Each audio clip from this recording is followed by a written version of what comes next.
Hey, we're back to the SBP Podcast Mobile Filmmaking. I'm your host, Susy Botello, and this is episode 153. Hey, so glad to be back with our Fade into Film panelists, Jason and E.T., Ryan, Joey. They're all here for this round. And we're going to talk about some really cool, interesting topics and have some great conversations. It'll definitely, as always, also be entertaining. And we're going to do that topics introduction in a little bit here. But first, I have a question to ask you. Are you getting something out of this? Are you enjoying our podcast? If so, I don't do this enough. I always seem to forget to bring this up. I'm going to try and remember this a little more often because it's truly and greatly appreciated when you actually, respond to this. And basically, here it is. I'm really horrible at this, but if you're getting something out of this, you're enjoying this, and you want to show some appreciation, maybe give a little back for it, you'll notice there are no ads in this podcast or anything like that. I'd like to keep it running this way. I like being able to, listen myself to a podcast and not be interrupted with ads and things like that. And I'd like to keep mine that way as well. So if you look down in the notes and you'll see a link there, buymeacoffee.com/Susy Botello or patreon.com/SBP podcast. You can give back. You can, bring a bigger smile to my face and help me paying the bills. And that's, it would be greatly appreciated. There is a cost to this podcast. There is a cost with time. There is a cost to host the podcast. And by hosting, I'm not talking about what I'm doing here in the podcast. I'm talking about hosting the podcast files itself onto a server. That's a service that costs money. Anyways, no need for you to know all the details of that. I just wanted to bring that up with you. And all right, we've got some great topics to discuss here. So let's go ahead and head on over to our awesome panelists.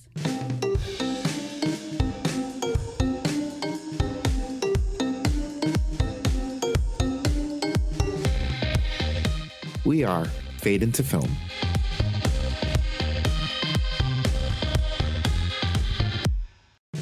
I'm Susy Botello, and I'm the host of the SBP Podcast and founder of the International Mobile Film Festival by S. Botello Productions. And I'm in San Diego, California. Hi, my name is Ryan McDonald. I'm a writer, director, producer, actor for feature films and short films, and I am out of Ogden, Utah. Hi, I'm Levi Austin Morris, and I'm an actor, writer, director, and filmmaker in Los Angeles, California. I'm Erica E.T. Taylor, and I'm a visual storyteller, video producer, and mobile filmmaker from Houston, Texas. Hey, I'm Joey Min. I am the creative head for Art School Dropouts, a YouTuber, but also a filmmaker, and we are located in New Jersey. I'm Jason Rivera, a music composer based out of Los Angeles, California.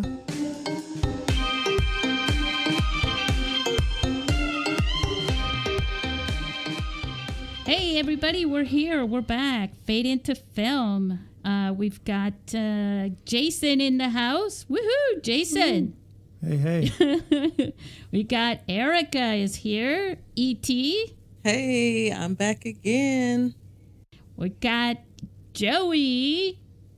Hey, what's up, everybody? What's going on? And Ryan. Hey, everybody, how's it going?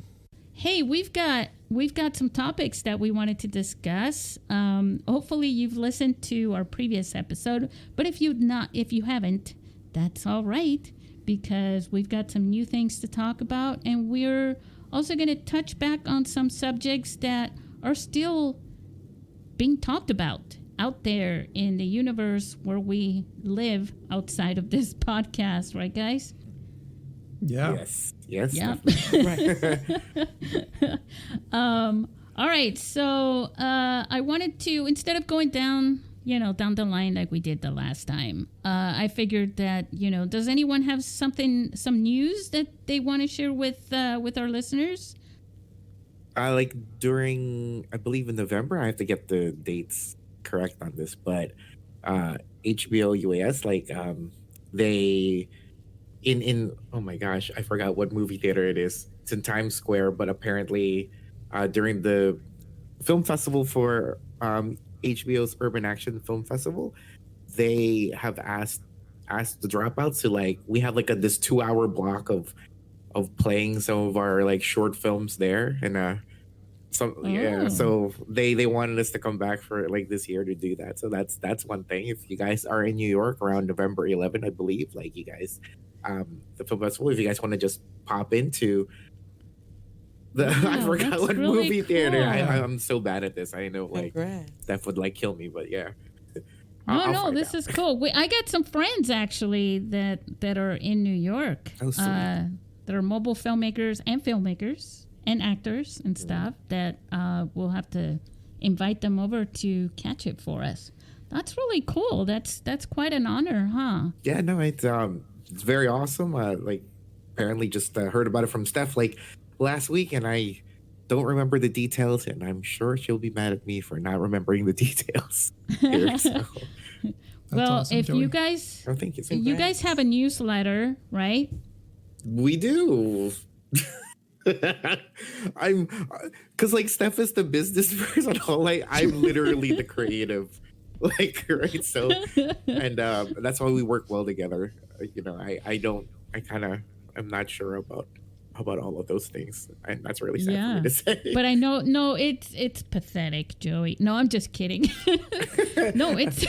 I think it's that's good. being a creative. I feel like, yeah, definitely the whole marketing part is a different mindset. So yeah, There's so much creativity in marketing. Oh, there too. is definitely, and that's what Steph's really good at. I'm good at the other things. You're good at the fighting and the directing and the. Oh, that's awesome. Well, we'll have to add a link to your newsletter in our notes. So pass that on. Okay, thank you so much. So that we can add it for our listeners who, because I'm sure she's, Stephanie. Yo. Yeah, no, she listens. I know. Yeah. Hi, Steph. So I'm sorry, she'll I forgot. send. Yeah. So we'll send people your way. Anybody else got anything? I think I'm in between right now. So I guess on one hand, it is in my class, finals week is next week. So that is fortunately for my class, it's project based. So I just gotta wait until those start to come in.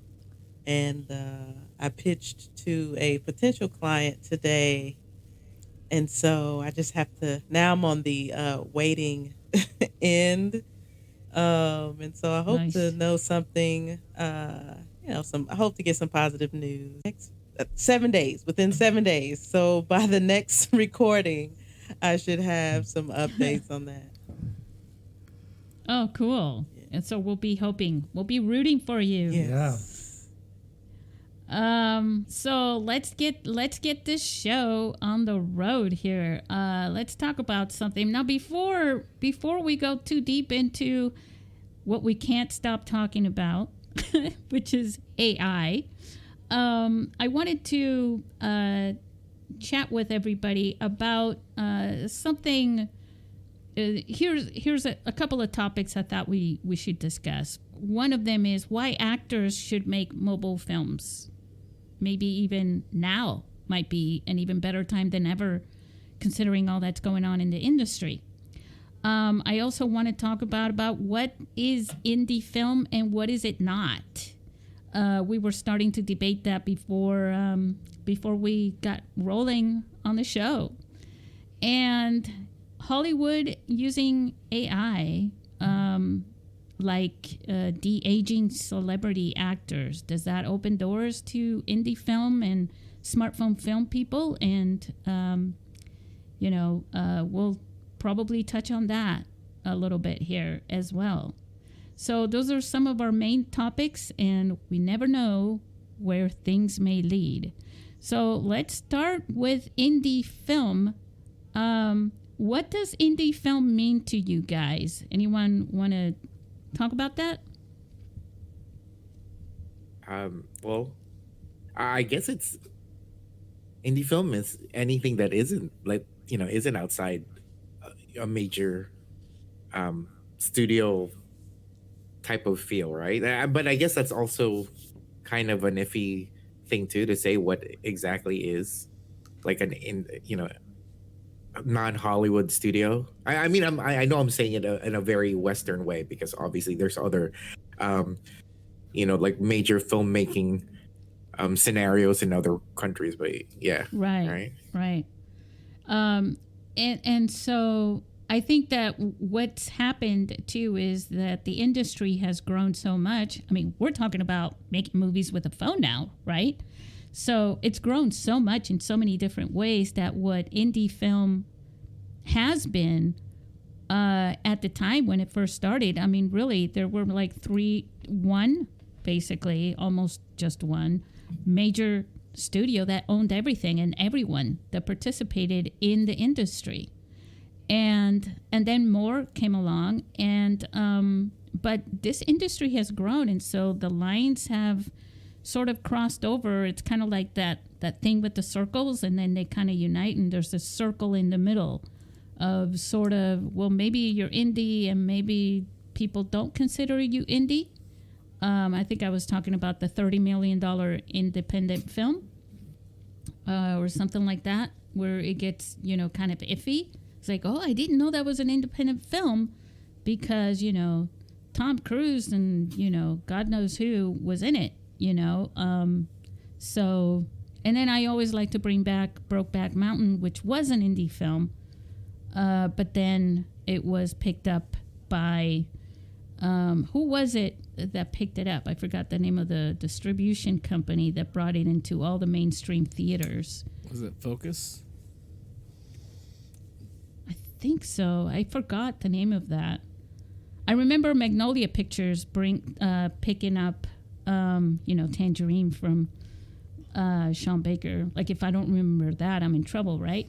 But I forgot who brought in that one. But that was an example for me, because, Heath Ledger, one of my favorite actors in the whole world, was in it.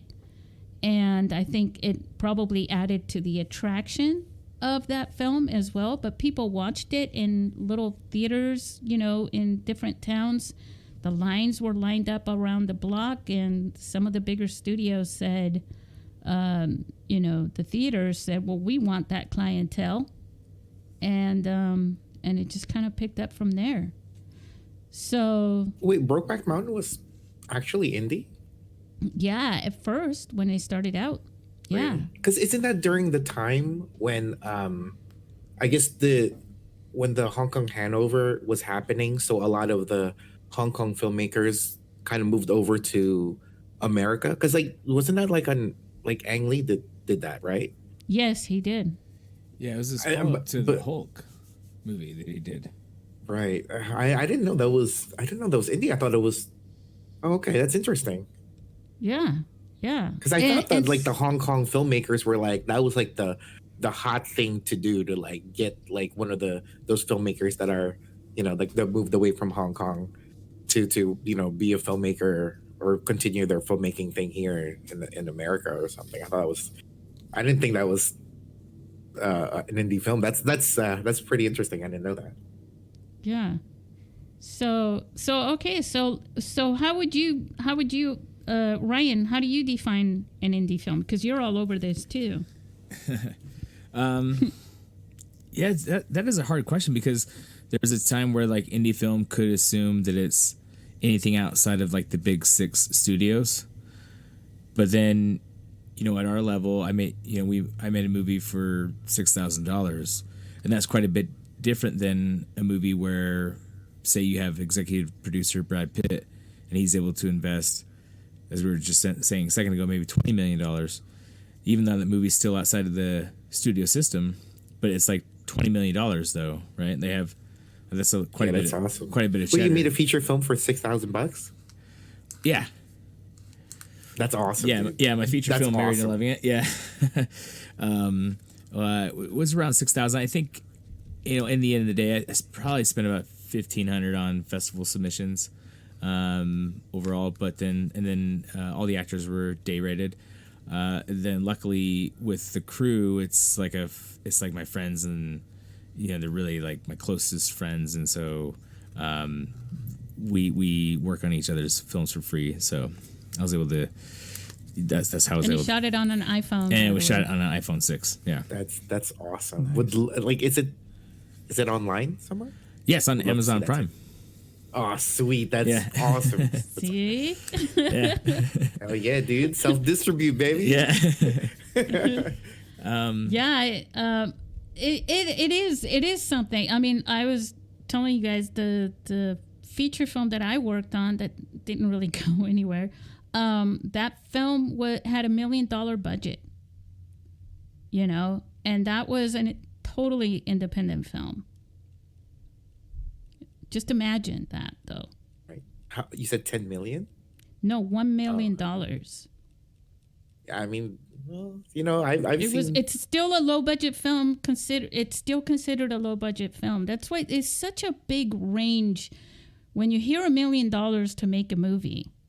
Yeah. When Ryan, you made a movie for $6,000, and it's on Amazon Prime right now, right? So when you think about that, it's just mind blowing that $1 million to make a film that ended up not really succeeding, right? It was on DVD at Amazon, and you can't find it anymore. It wasn't, it's like, are you kidding me? And then you have a $30 or $20 million movie, and it's still considered independent. I think that's what's mind-boggling about the whole thing. Yeah. I guess, isn't that basically, I guess the history of Hollywood, or, just the American cinema, right? Like, it's basically run by like a gang, right? Like a crime syndicate for like in the basically the Wild West of filmmaking back then, right? Right. Mm-hmm. Right. And that's I consider, like, at the level that I made the movie, I like to use the term like micro budget, because it's not just indie, it's 0 to no budget or micro budget. Yeah, and that's the other thing too, is you just opened up another door there. It's like there's a door within the door, which is, based on budget 100%. On the flip side, you don't have Hollywood studios making $6,000 films. They could probably, right?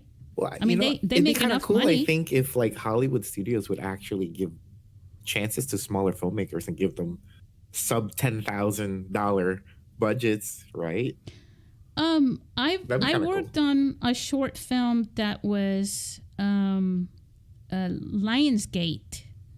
I think they provided because it was shot on actual film, and they backed that film, and it was a short film. So they do things like that because they want to be nice, I think. But I think you're right. I think it would be really cool. I don't see it happening, considering the big fight that's happening right now. What do you think, Jason? I was going to say, I think maybe indie film is also a stylistic approach in terms of, like, I think about it in the music industry. There's big record labels like Universal, for example, and they have, they're huge artists that make them a lot of money, but then they have these subsidiary companies within their label where smaller artists that are quote unquote indie artists, bands or whatever, they make music I think that takes more chances, and they make music maybe that's not really aimed at, you know, a mass wide audience, or, you know, have a mass appeal, but it's music that they want to make. So I wonder if maybe some of that is kind of at play, in the sense that I think indie filmmakers, they're telling the stories that they want to tell without really caring about, you know, the fact that they're not on a, you know, connected to a huge studio or anything like that. So it makes me feel like maybe there's also, because as we've discussed, money is not always an indicator, like a clear cut and dry, like, you know, if you pass this amount in your budget, then you're no longer indie. That's not really the case per se. So it makes me feel like, well, maybe it's more about the person or the people making the film and their intentions and their approach to storytelling. That seems like it would be a factor at play as well.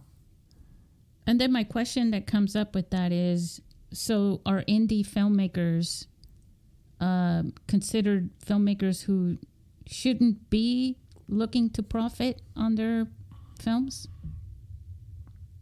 Ooh, I feel like, I mean, I think it shouldn't be the main focus. It would be it nice. shouldn't be the main, but it would be a really good bonus. Yeah. Like, right? It would really work, but like I knew with my film that it wasn't going to be like commercially accepted just by the material. And I was fine with that, because it was like the art was more important than the commerce, I guess. Was my feeling. Yeah. Because I think I used to say this too. Like, I wish that seeing that there are creators out there that would make, I guess, what you would call like viral or clickbaity type of content, quote unquote, right? But to be a creator, that's your main goal, and that's what fills you artistically, all the while fitting the market of what you really want to make, must be so fulfilling, you know? Like, you make something that everybody actually wants, you know. That's actually probably like the main dream of any creator, I think. I think that's actually part of the struggle with what is happening right now with the strikes and everything, that you have the executives that are at that crossroads between, you know, we want to make a bunch of money, and they have the, you know, we were talking last time about the formula, right, for making that much money. And the formula eats at the story making part, the creativity part. Like when you watch movies now, right, you know, you see the formula laid out in front of you. Where an independent film, you know, you can take the risk of not having that formula and literally engage your viewers in a way that goes beyond what Hollywood can do. And people may start to appreciate that in a way that you may make some serious profit from it. Yeah, I mean, or what if, and I didn't think of this until we were having this conversation, but what if indie, in a new definition, indie film, was where the artist or the artists who are all involved are in full control of the overall product. You know, like what if in the same way, like in the Zack Snyder like Justice League cut, like what if, I know that had a, you know, obviously $1 million backing by HBO, but at the end of the day, it's like it's the product that he wanted.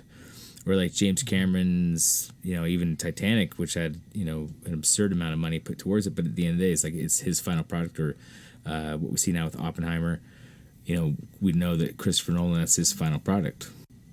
Yeah, I guess that's a good question though, right? Because like a lot of the bigger films are really driven because of studio money, right? And they have a definitely say on it to be able to, like, they have their analytics and ideas of what would sell. So yeah, it makes sense. So this kind of brings me, Ryan, into this whole thing. Now, when you make your films, you also act. and this also, I want to get your perspective on this, on would it be a good idea if more actors made now, right? Especially now, while they're, at a standstill. Maybe Jason, you can speak to this too. Maybe you guys know, but if an actor right now is on strike, right, and they're not allowed to work for these studios, and they have some of them are getting waivers to work for independent filmmakers. What if it's them? It's their own film shot with a smartphone or something. How would that work? Do you guys know? That's a great question. I am not a union worker, so I don't know the rules.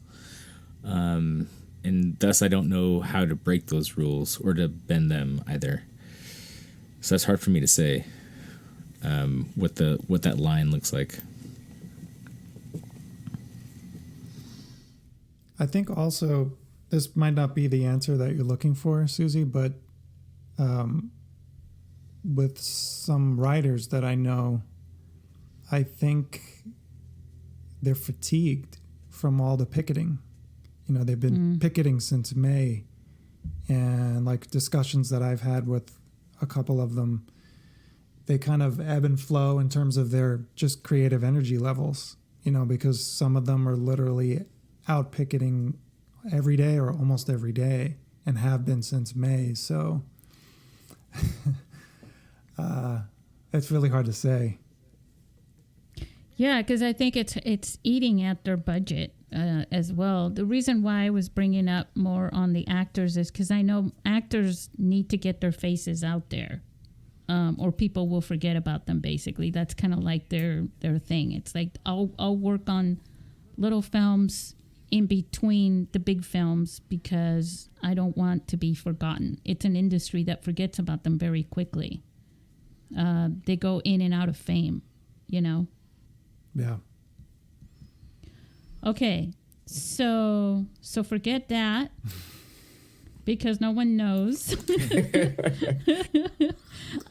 which is fine. It's something maybe one of our listeners, will know the answer to this. I don't want to make things too complicated. It's not like it's a test of our knowledge. But let's talk a little bit about this topic that we keep talking about anyways. When it comes to, we've talked about what is indie film. We know that gets, complicated, right? It's not a straight answer because of the budget for the most part. And let's talk now about AI. Dun, dun, dun, dun. I was watching the Terminator movie, the one where all the timelines get crossed. And they be more had specific this, on that. I know. I don't remember the freaking name. The last 3 movies. Yeah. They all get crossed. It's when they go back to 1980. They begin with the AI, scene. That's with every movie. That's every Terminator. who was Michael Biehn? What was his name? I already forgot Kyle. his name in the. Kyle Reese. Okay, he's a young boy and he's picked up by John Connor. I can't forget that name. And he's rescued by him, and they kind of, once he grows up, he gets sent back to 1984 to find mom again. But just as he gets sent back, something happens. Oh my God, what's the name of that one? Anyways, so what happened was, hold on, I'm about to find it here. Terminator Salvation. I think that's it. So Arnold Schwarzenegger, I don't think I pronounced his name right. They show 2 versions of him. They show an older version and they show the young version, the original version, and he was done like AI. And that made me think about Gemini Man with Will Smith and how they used AI. in the film as well, but to make him look younger, and they did such a good job at that. And so my question with AI, because that's part of what people are complaining about, right? That they're going to scan them and use them for whatever roles. Like if you're an extra, you're working on the film scene, right? You're an extra, but you hope to get cast in something eventually. You're not just always wanting to be an extra. But if you don't even get to be on set anymore after that, then how do you progress from that? Mm-hmm. It's the same thing like if you're working on a film in post-production, if you're working for during the post part of it, and you're sort of doing all the monotonous work for the editor. If the editor uses an AI, then how do you come into that field, sort of like an apprentice or something, to learn how to do this process so that you can advance to being an editor? Same thing on the set.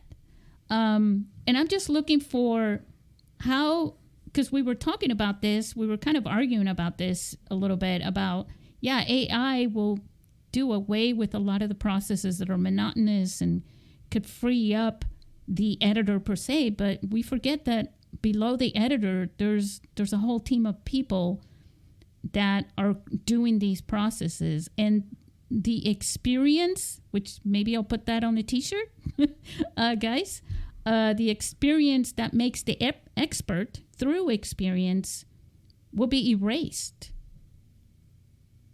What do you guys think about that?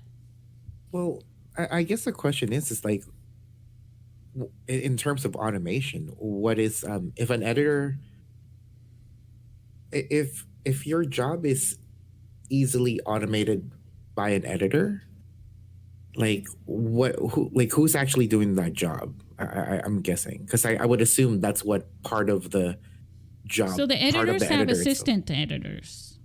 Well, right? that's true. And right? media managers. I right? guess I suppose, right? But then, yeah. But wouldn't, and I guess the argument would be like, if your job is easily automated, wouldn't that already raise like the skill set of people that would have to be like the, assistant editors? Like, I don't know if actually, I think I understand what you're saying, but at the same time, like if you're not working, we're talking about film mainly, right? So this is not an industry that's, we're not talking about, landscaping or something. This is a very secluded kind of industry, sought after industry, very hard to get into. And part of the process of you advancing within the industry is by being a part of it, right?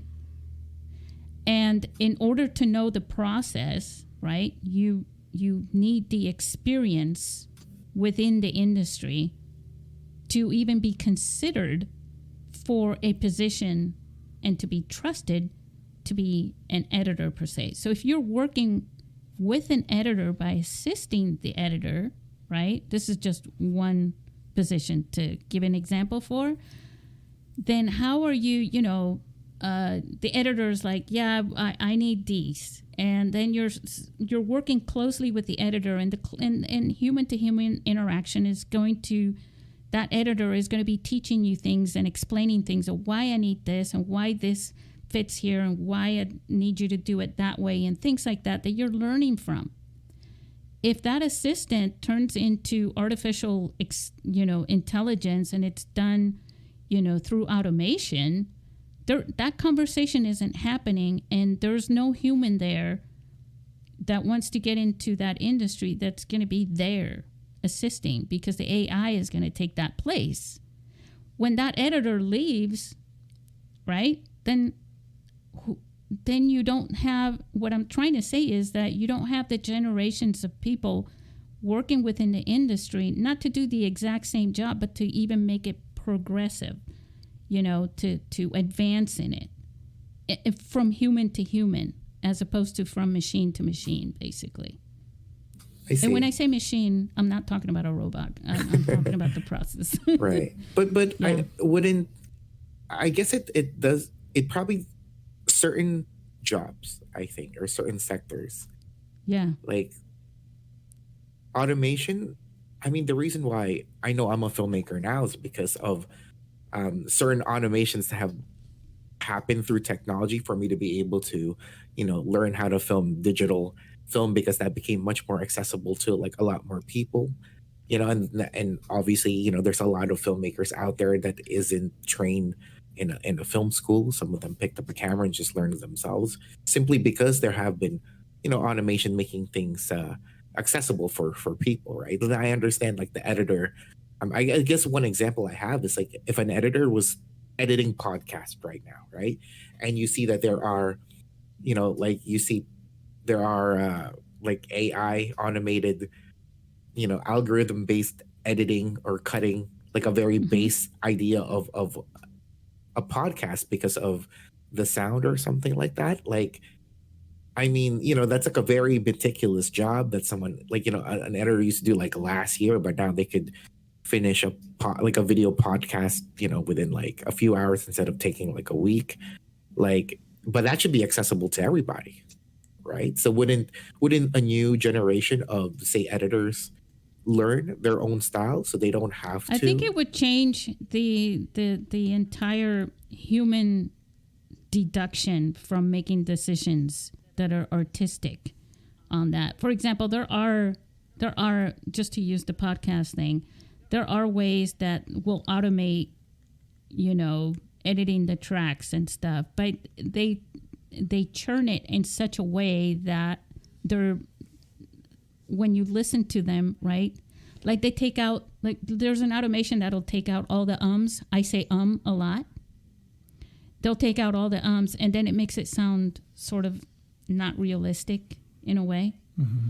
They will take out all the spaces when they're just a little bit too long. And we all know as filmmakers that, you see what I did there? That silence gives you the example of I'm thinking.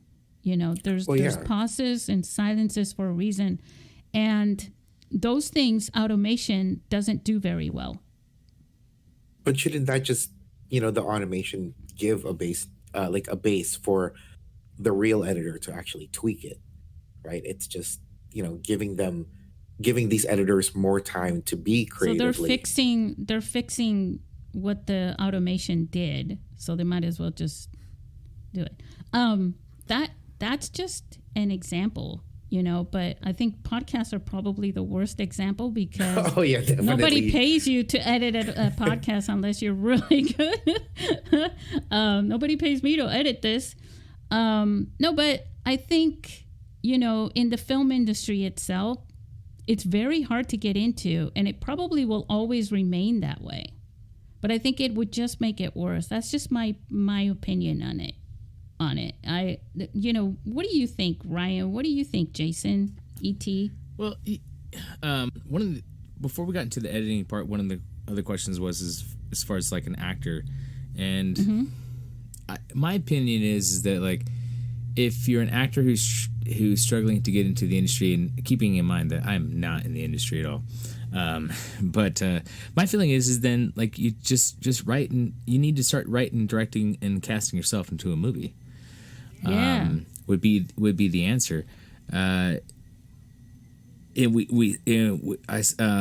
going to butcher his name. It's so wrong of me. The director of the Mission Impossible movie that just came out, Christopher McQuarrie, I think his name is.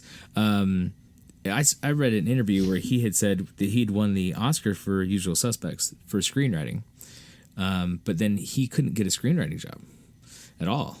And so that's what led him into directing, was because he was, well, I'll just write and direct my own movies then.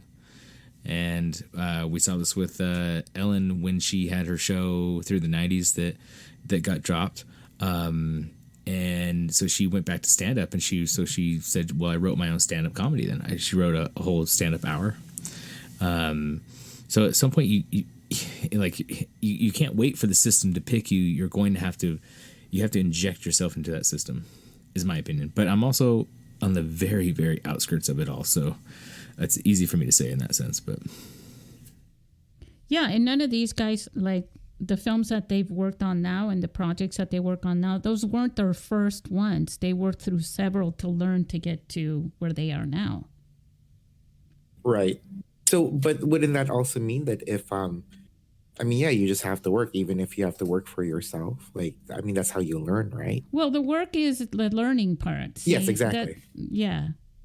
Which is why I love mobile filmmaking, right? Like, I think Right. it's such an accessible way to learn how to be, how to make films that, like, I think every aspect of the production somebody could learn. They know where to put the camera or edit or act.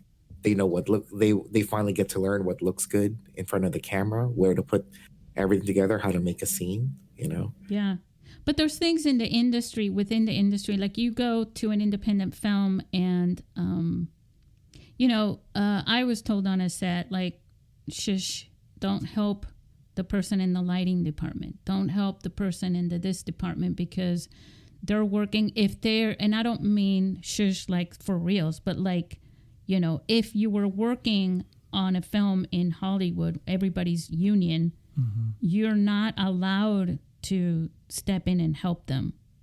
You know what I'm saying? There's not that crossover of, hey, we all help each other out to do this. You have to sort of stand on the side and let them do their thing and figure it out on their own, as opposed to with indie filmmaker where everybody's just helping each other out. You know what I'm saying? Mm-hmm. Mm-hmm. And so those things, that means that there's a process that you learn in the actual film industry, union, Hollywood filmmaking that's different from indie filmmaking, that you don't have a chance to get in there because they've decided that they're going to have AI do those jobs instead. I could speak to this from personal experience. Please do, yeah. Many years ago, a couple of separate occasions, from the composer side of things, there are many, especially higher level film composers and TV composers that use assistant composers. And a couple of times I went on job interviews with two different pretty top tier composers. This was years ago. And on one of them, it was like a whole day interview for a top TV composer. And I learned so much from that one day. I've never seen this composer again. We didn't really stay in touch, not for any particular reason, but we just didn't. But I learned so much from him because that interview, about 50% of it was him sitting next to me at his workstation, and we were discussing his process. And then he would have me execute certain tasks in his software, his DAW. And I picked up, I didn't get the job. It's totally fine. Things have worked out just fine for me. But I learned some really important secrets from this guy in terms of how to work with directors and how to work with producers and how to, if a director sends you like a paragraph worth of notes, I learned on that job interview, I learned how to read like a page long email or something and how to interpret those notes from a director and actually pick out what this person actually means in just a few words. How to get... And they have their own like short notes, basically. That's what I learned. I learned how to get to the essence of the notes and the feedback on a cue. And I learned that on a job interview.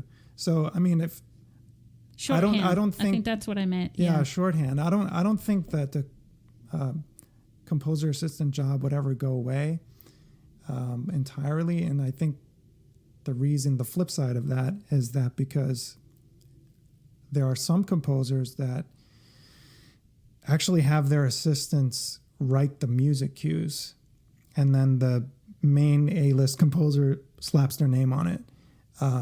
And there have been certain assistant composers that were so good. They got their start assisting and like just blew their, the person they're working for blew them away.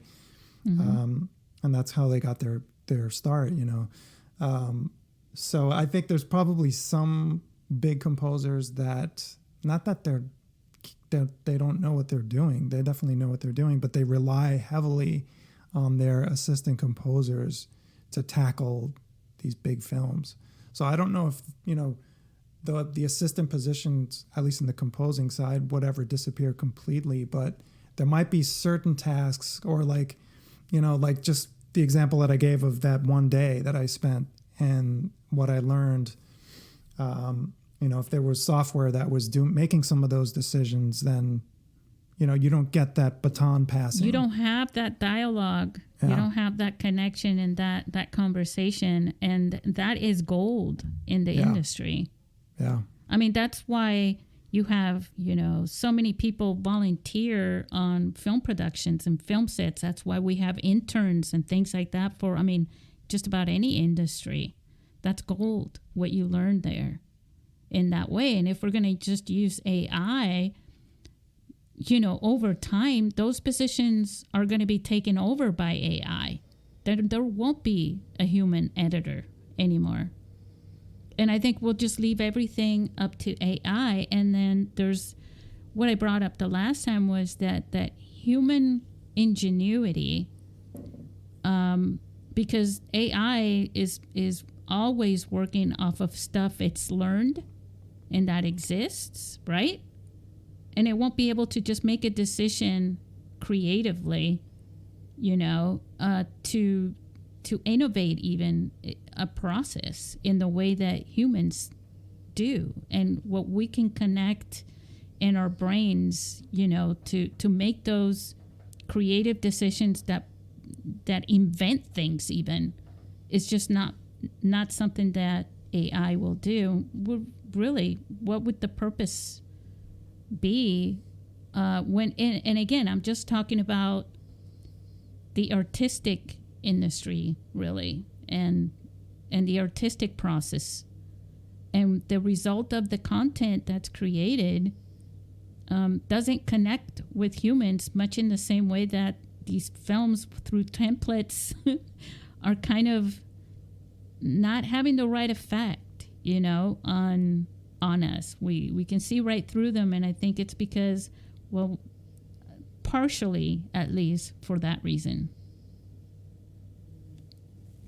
Yeah, I was going to, I know it was mentioned about the human connection being lost due to AI, where I feel when it comes, let's say, video editing, I think some of that human connection, where one editor is, helping a new editor learn, has been lost in today's time, because with platforms like YouTube, any video platform, we can find a bunch of tutorials that someone who has no idea how to edit, with enough studying, you can learn how to get the basics down from just going to YouTube and finding a bunch of things. Whereas maybe several years ago,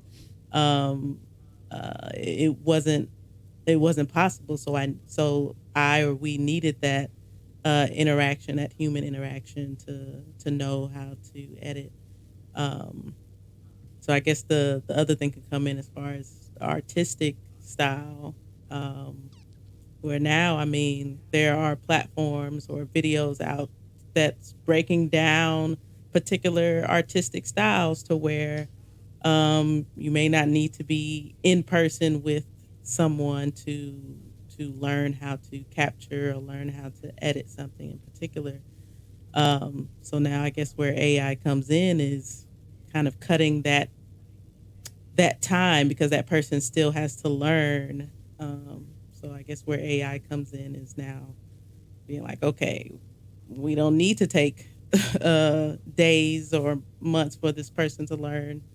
This AI can kind of already get it. And I know this may seem really random, but I was just thinking again about these actors that are older, that are made to look younger, to keep regurgitating these films over and over again, like Top Gun, Terminator films, and all these other films that keep happening and taking over because they're such a big success when they first come out, right? So that let's make another one. But the actors age. So now we got AI, making them look younger, and they can still be a part of the film. And I feel like, I don't know how long we're going to keep using, the same big actors with AI, because they get the parts, because it doesn't even matter how old they are or anything like that, how their skill level for doing action or any of that doesn't matter if AI can take their image and recreate it and have them act. It's just about, you're a big name, you're Tom Cruise, you're Brad Pitt, you're, Will Smith, whatever, and we can just keep using you to make money off of the future films. And that means we're just looking at the same actors over and over and over, and the same films over and over and over. Like Avenger and all of those guys. Yeah. So there's not going to be not that many people involved in the industry, right? And maybe that's expected. Maybe it's expected that the industry is going to maybe trying to do whatever they can to try to use these tools. It's an engine, and it has to keep going. And I guess the beauty of independent filmmaking is we don't have to take that route.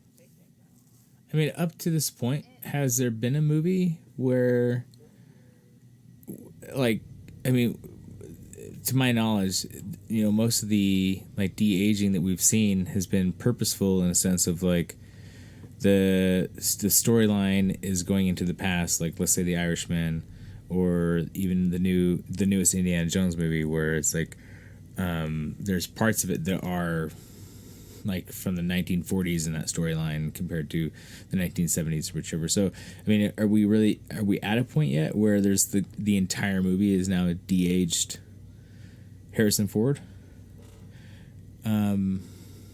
just for the sake of, because he's 80, but we want him to be like what he was in Sabrina? Are we there yet? Or didn't Harrison Ford say, I don't need to be an actor anymore, I'm old anyways, and I don't care to do it? But they've got him, they can still use him in future films, right? Yeah. I still think that he told me not to do this, but I'm gonna say the devil. I just there's still inherently we still see CGI. Very, very little is there a moment in a movie where we're surprised by CGI, in a sense. Probably the de-aging on Indiana Jones on this last one was probably the best. But The Irishman, which I love The Irishman, but you can tell that they're just digitally de-aged. You can really see it. And so Robert Downey Jr., Captain America: Civil War. Yeah, you can tell. It's like in the in the opening, it's okay, come on, I know that's Downey Jr. from the Only You, U.S. Marshal kind of days, right? So it's are we really tricked by that in a sense? And then you have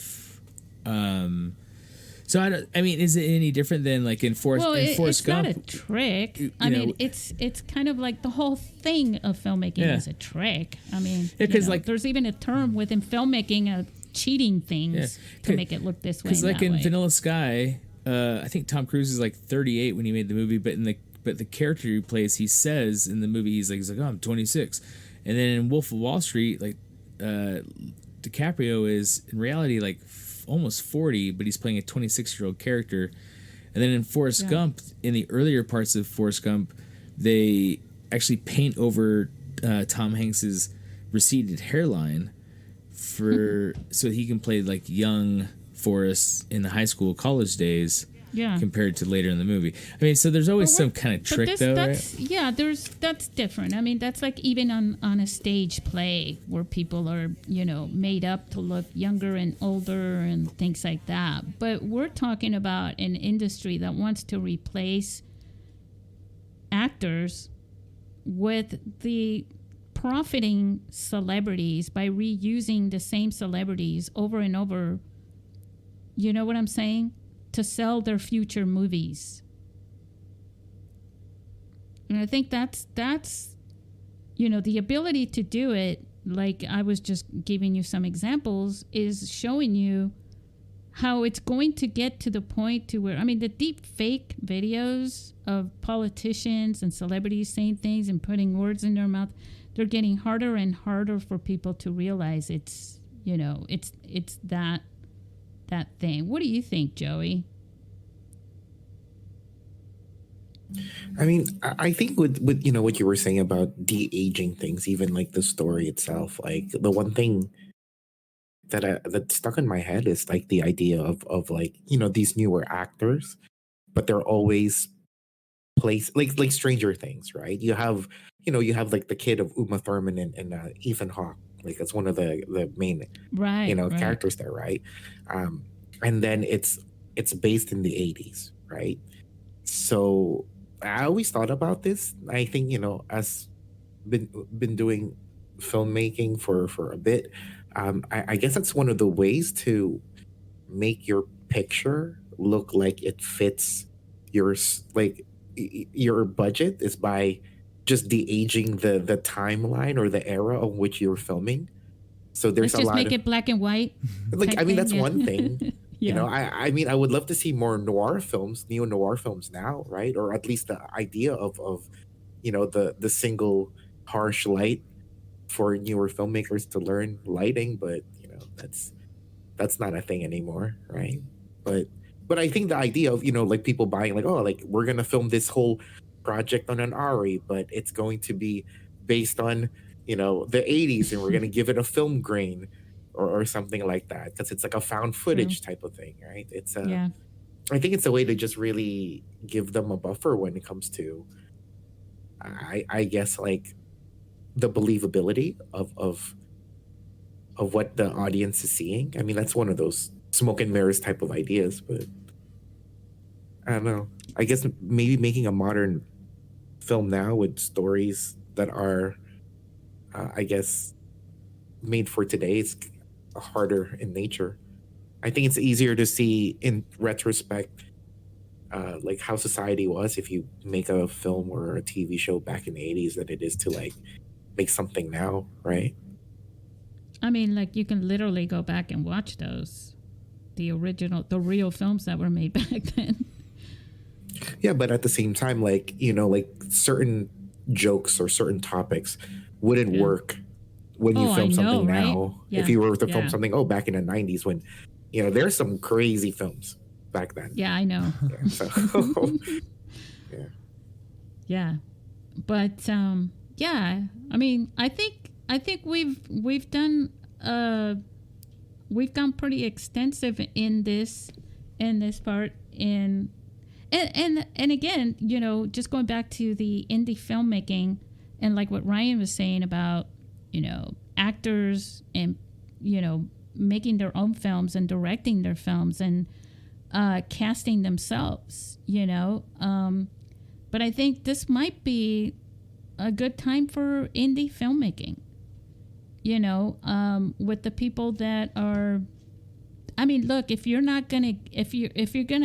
bread and butter isn't going to come from the Hollywood films and you're trying to get fame from that, but these, Brad Pitt's going to take your job every time, right? How does that work? How do you stay in the industry? You got to go work at Target or what? I mean, how does that work? Maybe I mean, it's the. I guess, do you want fame or do you want to do art or do you want fame or like money, right? So I think if all you're looking for is just to be on the red carpet, like at the Oscars, or if all you're looking for is to be on the cover of Entertainment Weekly, then are you really doing it for the art, or are you just doing it for the fame? So if you're doing art, right, you can be profitable at art. No one says that you have to die before your art makes money. I did the masterclass with Werner Herzog, and he talked about how like his first three feature films, he didn't make a single dime off of them, and he still continues to never make money off of them. But it was somebody had seen his like third film, and then offered him a job to direct the fourth one. And that's when he finally started making like money and doing it. But he talks about in his masterclass, he's like, if you have to work that dead end job for the next 10 years to save up the money to make your movie, he's like, then you work that dead end job. Yeah. And you do exactly that. Yeah. What was the name of that? Yeah, definitely. Right. Oh, it's Werner Herzog. He's in The Mandalorian, but I don't know how much because I only saw the first season. But he's very early in. He's the villain in Jack Reacher, but he's also an indie filmmaker at times, and he does documentaries where it's just like him and like two other people. And his whole thing is he's like if you only need 3 people, if that's all you have, then that's what you have, and you just do it, and you make the movie with 3 people. He's risked his life for documentary filmmaking before in other countries and stuff. I think a movie he it was the Volcano movie that won an Oscar.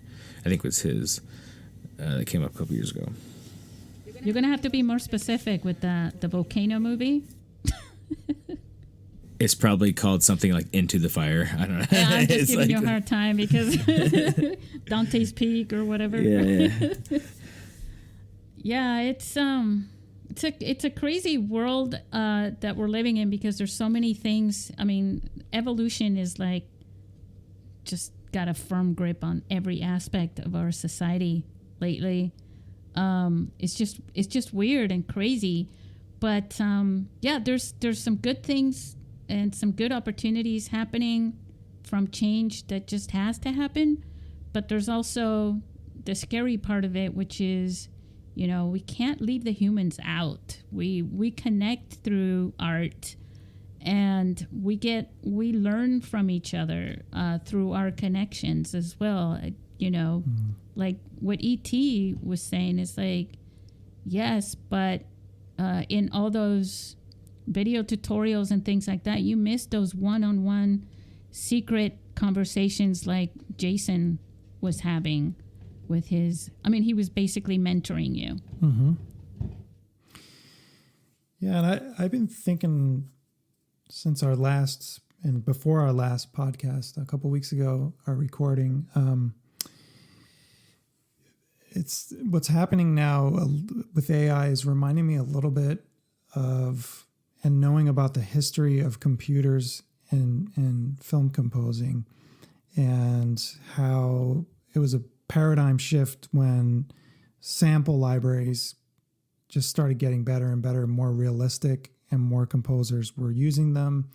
And then eventually, a little bit more recently, it's not that expensive to get your hands on a laptop or even an iPad or something like a tablet to be able to compose on, So with that, it's great because it democratizes creativity in that sense. But then you have when that happens, you have 1 million film composers all over the world, right? And, and 1 million people wanting to do that as a job, and it's fine. But I think I kind of realized that at some point in terms of computers being so accessible and, even like you guys were mentioning last time, apps that will edit and, drop music in for you and stuff like that, automated. I realized that, well, if I'm going to differentiate myself as an artist, then I need to study the craft of music composing and film composing. Yes. And that will help me differentiate myself and set myself apart from the 1 million other kids all over the world trying to do the same thing, So I think having those experiences, those real life, real world experiences, and getting the mentorship from the folks that have done it before you is just priceless. And I think it's part of what can kind of help you stand out from everyone else, including AI, maybe taking over certain tasks or, and so I think that for me, at least in my head, that's applicable. I think, at least right now, in terms of AI and creativity and music and composing. But it's also, then I eventually learned that there's more to it than just the craft. There's also who you are as a person is part of what people are paying you for when they hire you to score their film. They're hiring you for the person you are, for, it sounds kind of corny, but like for your brand, how you present yourself online and in person. So when someone comes to hire you, as opposed to just buying some royalty-free music online or whatever, free, YouTube stuff that you could get for free in your film, like they want to spend the money on someone that knows what they're doing and that has experience. And I kind of feel like, at least the way I'm thinking about it right now, is like that's kind of like the only thing that you have is just your knowledge, your experience, and who you are as a person, your perspective on life. That's kind of your what humanity. Definitely. Yeah, all of those things kind of together make you. And so when someone hires you to score a film, they want that, presumably they're paying you to do this job. And so they want everything that you bring to the table as a human and as a creator. And they're willing to spend that money and to budget for you. Hopefully they'll see the value of that. Yeah. They'll recognize it and seek it and hire it and say, we could get an AI, but, we'd rather have Jason or E.T. or Ryan or Joey. But yeah, I think that's what it is, because I know that personally too, with like doing action. I've met a lot of stuntmen and stunt women, but there are even I would take somebody who's willing to learn and easy to get along with on set than like a really good stunt person that's just a general ass, like on set and to the people. Like, yeah, I would never want to work with someone like that, right? Yeah, but they learn how to be a good person on set. Like, I learned that by working on the set, even as a PA, where you're not supposed to ever stand still and watch other people do things. You get in there and you help. Right. I mean, they learn how to. A lot of people don't know that. Well, but that's the thing too, right? Somebody can learn to be like a person that you can work with on set, but, like the personality will still stay the same. You know what I mean? Yeah. So that's the thing. And if you're definitely on a production, then you're going to see this person like every day for long periods of hours. You really would like somebody you'd be able to like work with, right? Yes. No, I just had this thought about all the actors that people go, he's a great actor, but man, nobody wants to work with this actor because they're such a pain. It's like, well, we'll just get AI. That'll work. It reminds me of many years ago, I heard that, or I read somewhere that that's kind of how Willie Nelson picks his bandmates for his bands, is like, if he had to choose between two people, one person was like an amazing musician and the other one was maybe not as good, but really easy to get along with, he'll always pick the person who's easier to get on with. Makes sense. I think you get farther that way with your art and your craft as a team, Yep. Yeah. Okay. So I think we're going to call it, so that this episode doesn't get to be too long for listeners.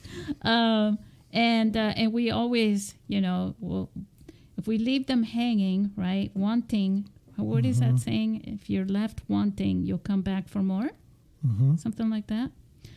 I'm really bad with lyrics and sayings like that, but hey, I hope all you listeners enjoyed this, and I'm sure that you understand that you were a part of this conversation, because a lot of the questions that I was asking was with you in mind. And I hope you all have a great one. You guys want to say goodbye to our listeners? Yeah. Bye, Thank you for listening, guys. Thanks, everybody. See you next for time. tuning in.